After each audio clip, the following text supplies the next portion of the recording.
Morning, students and friends. And now we are going to discuss about fault diagnosis and characterization. So I am Neha Sharma, Assistant Professor at Department of Electronics and Communication Engineering at Engineering College, Jhalawad, Rajasthan. So let's get started. First, about the failure analysis. First of all, what is a failure, and how we can analyze it, and why this analysis is important, and after analyzing it, what sort of remedies we should do for IC fabrication. All these things are we are going to discuss in this lecture, and especially about the types of tests that we generally do for your fault analysis or for your failure analysis. And at last, we'll be talking about your characterization techniques. So, this topic I have covered from this NPTEL course. You can see the link here. So after fabrication of IC, it goes through a series of testing. So, it is not like that कि a single test is passed. Before packaging, it has to pass through all the tests, and it has to pass all the tests. It is not the case कि एक भी test उसने fail किया and we'll consider it and we'll go for packaging. No, it is not the case.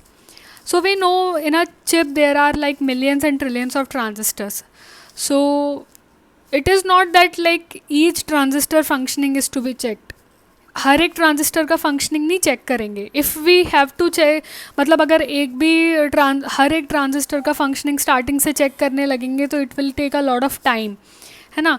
और उतना lot of time भी, उतना investment भी लगाना पड़ेगा, बट उसका कोई नीड नहीं है. So what we do is कि उसको हम लोग ब्लॉक्स में डिवाइड कर देते हैं. We divide it into blocks and then sub blocks. So we can take one example of a microprocessor. ठीक है, एक टिपिकल माइक्रो प्रोसेसर में क्या रहता है, आपका एक मेमोरी एलिमेंट रहेगा, आपका एक लॉजिक एलिमेंट रहेगा, टाइमर रहेगा या क्लॉक रहेगा, या कुछ माइक्रो प्रोसेसर्स में we have analog part also, like ADC, analog to digital conversion, and ADC and DAC is also there, है ना. तो ये अलग अलग ब्लॉक्स हैं. इन ब्लॉक्स में जाके then will do the testing. ठीक है, अब किसी एक ब्लॉक में गए and then that block is further divided into sub blocks. फिर उन सब ब्लॉक्स की हम लोग टेस्टिंग करते हैं. So this is generally happening. This is generally what happens when you go for testing. तो क्या एक को करने के बजाय उसको उसके पार्ट्स में टेस्टिंग करते हैं. So you know that a microprocessor का speed it can very between 3.5 GHz और 3 GHz. एंड जो दोनों प्रोसेसर आ रहे हैं वो दोनों सेम चिप से ही आ रहे हैं. कि जो एक की स्पीड तो हम बता रहे हैं 3.5 GHz, एक की हम बता रहे हैं 3 GHz. सो जनरली क्या है, manufacturer do not disclose this thing कि भाई कौन से फैब्रिकेशन के बैच से ये सब चीज़ आ रही है. So how this variation in speed is there even from the same chip. अगर वो सेम चिप से आ रहे हैं फिर भी दोनों में वेरिएशन कैसा है, तो we will get to know this thing. So just to give an example कि फॉल्ट एनालिसिस कैसे करते हैं, कैसे डायग्नोसिस करते हैं, let's take example of a T-shirt manufacturing. ठीक है, तो लेट्स टेक कि एक T-shirt मैन्युफैक्चरिंग कंपनी है. As you can see in the diagram, तो वो 3 टाइप की शर्ट्स मैन्युफैक्चर कर रही है, large size, medium size and small size.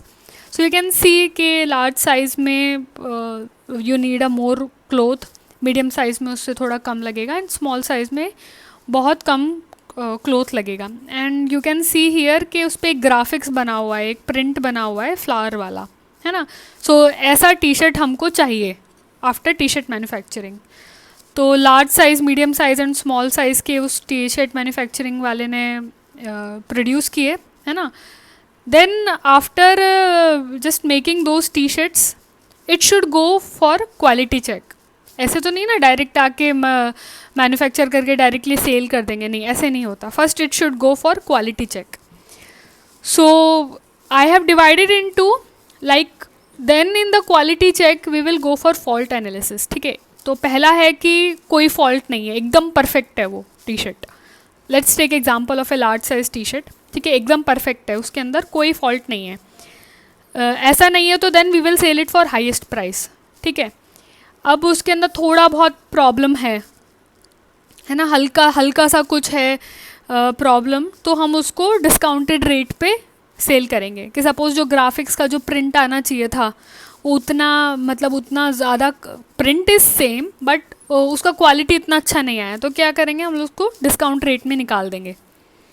And if this fault is quite small, कि भाई ऐसा है कि वो उसका क्लोथ का कटिंग करके it can change to medium size if it is possible, then हम क्या करेंगे, जो मीडियम साइज़ का प्राइस होगा उसमें हम लोग सेल करेंगे। अब now of course I have forgot to tell you कि large size, medium size and small size तीनों साइजेस के प्राइजेस में भी वेरी होगा, बिकॉज क्लोथ जो यूज़ हो रहा है वो तीनों में अलग अलग है।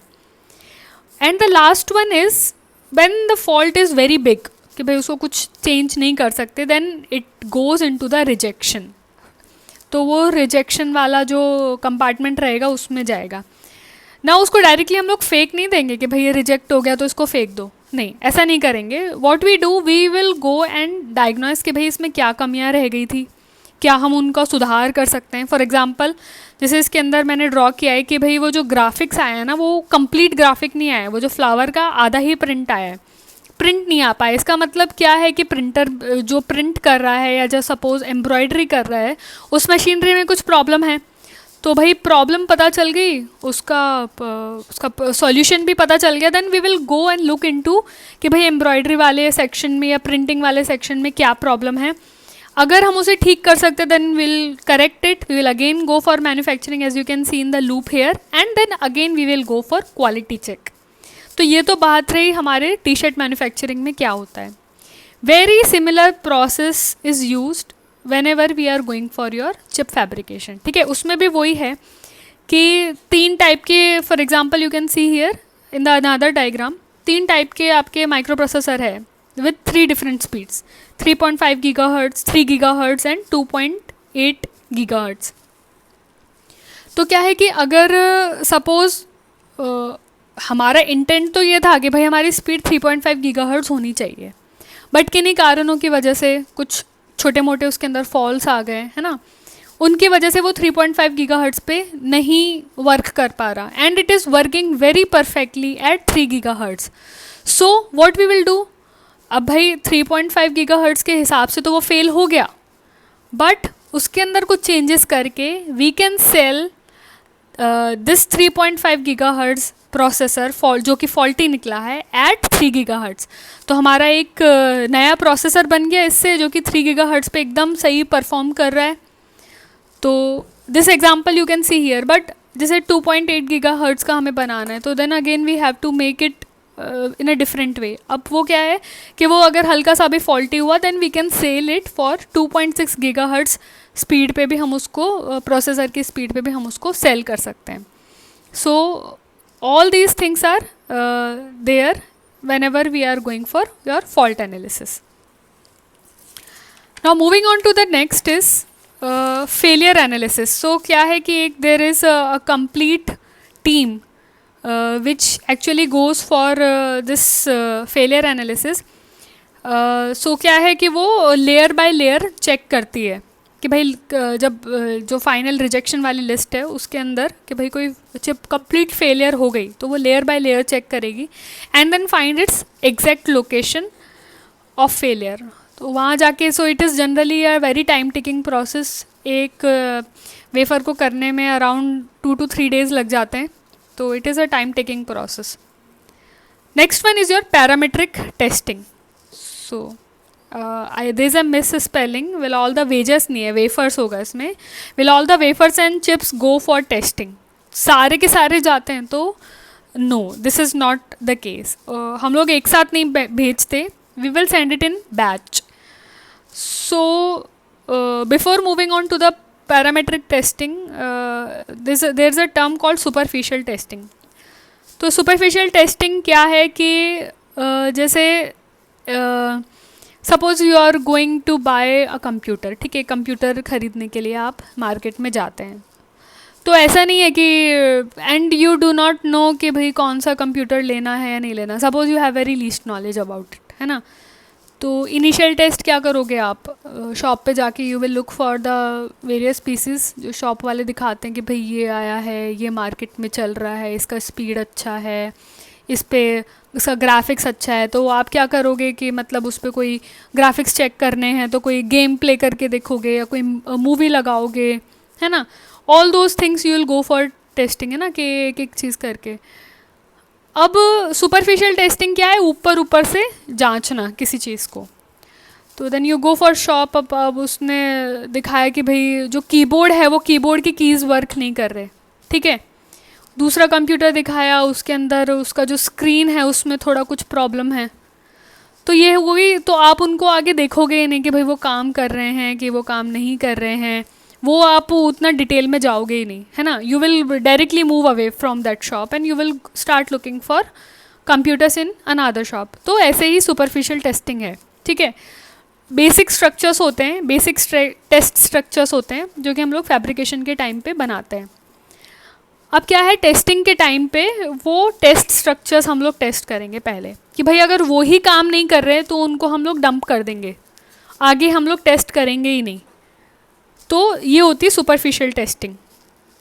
इसके अंदर क्या है, टेस्टिंग रेजिस्टर्स एंड ट्रांजिस्टर्स होते हैं जो कि टेस्ट स्ट्रक्चर्स होते हैं, जो आपकी टेस्टिंग पिन्स होते हैं उधर पे बने रहते हैं।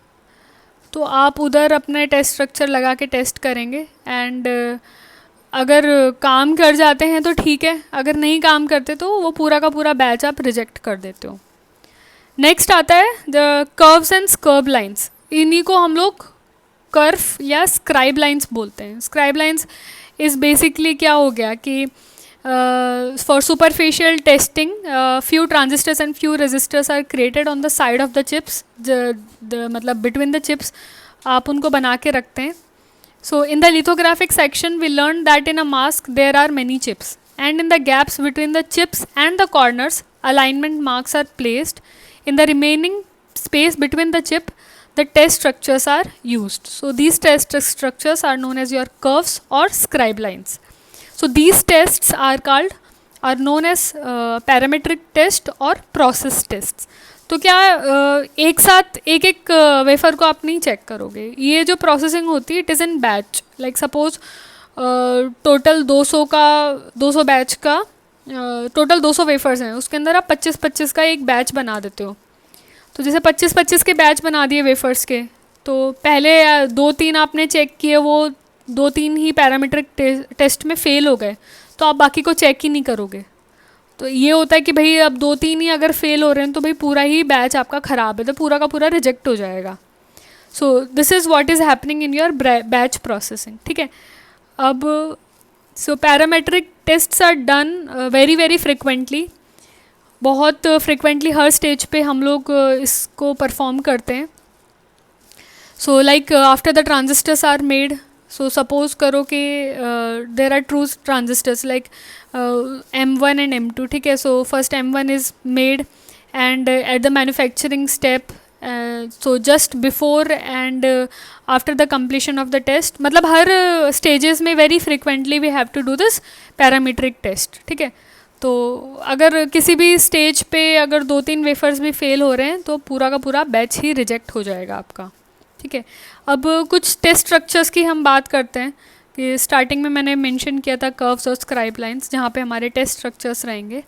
तो टेस्ट स्ट्रक्चर्स की बात करते हैं। So your test structures they generally shorts and open के टेस्ट पहली बात करते हैं हम लोग इनके बारे में, कि जैसे मेटल लाइंस हैं, तो क्या होता है कई बार आपकी मेटल लाइंस आपस में शॉर्ट हो जाते हैं due to your of course manufacturing defect है ये, है ना।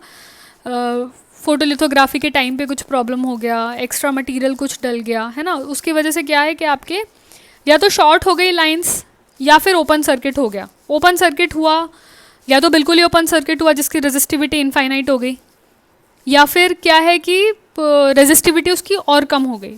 रेजिस्टिविटी चेक करने के लिए भी हमारा एक और मेथड होता है, बस to check the complete short and open test. 2 तरह के टेस्ट स्ट्रक्चर्स हम यूज़ करते हैं। First one is your snake structure, you can see it is like zigzag type, it is generally used to check your open test. Another one is your comb structure. Comb structure क्या, sorry, snake structure हम लोग open test के लिए use करते हैं, and comb structure we use for short test, कि भाई कोई शॉर्ट तो नहीं हो गया है इसके अंदर। सो क्या है कि अगर जैसे सपोज आपने 100 टेस्ट किए, टेस्ट स्ट्रक्चर्स, 100 में से 99 पास हो गए, तो हम बोलेंगे कि भाई इट्स क्वालिटी इज़ एक्सेप्टेबल, ठीक है। अब 100 में से अगर 10 फेल हो गए, तो हम बोलेंगे कि भाई it is not at all good, it is not good, ठीक है। तो वो चिप्स ना फेल कर जाएंगी सारी की सारी। वो जो 90 पास हुई है ना, उनको भी हम लोग आगे पास नहीं करेंगे, वो पूरा का पूरा बैच रिजेक्ट हो जाता है। सो यू वांट कि 100 चिप्स हैं तो 100 की 100 पास होनी चाहिए, क्योंकि अगर कोई चीज़ टेस्टिंग के टाइम पे ही अगर ख़राब हो रही है, तो आगे जाकर when it goes to the customer, है ना, तो वो तो ऑब्वियसली विद फेल होनी ही है। सो वी इंश्योर कि भाई टेस्टिंग में कुछ मतलब perfect all the things should work, है ना, कोई फेल नहीं होना चाहिए। So for the more of the testing things will discuss in tomorrow's lecture. Thanks for today.